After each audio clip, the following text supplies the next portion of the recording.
Hi, in this video, I'll discuss a summary of Practical Research 2. Practical Research 2 focuses more on quantitative research and is mainly using statistics and numbers to present facts and information.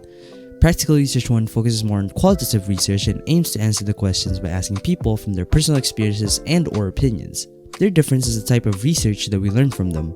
And Practical Research 1 aims to teach us qualitative, which is more directed towards solving a problem, while Practical Research 2 aims to show us quantitative research, which is more focused on data and helps us to know future occurrences.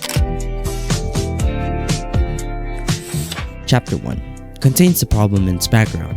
It should contain an introduction into what the research will be talking about. It can be divided into 8 parts, and they are background of the problem, statement of the problem, purpose of a study, research questions, significance of a study, definition of terms, assumptions, limitation and delimitations, and a conclusion.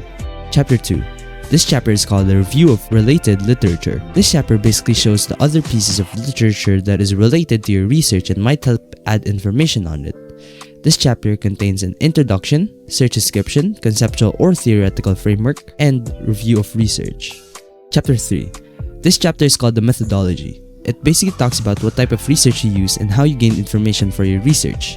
This part contains an introduction, research design, research questions, setting, participants, data collection, data analysis, and a conclusion. Chapter 4. This chapter is called the Presentation of Data. As the title of the chapter says, this chapter presents the data gathered throughout the research process. This chapter contains an introduction, findings, and the conclusion. Chapter 5. This chapter is called the Summary. This chapter basically is the conclusion of the whole research.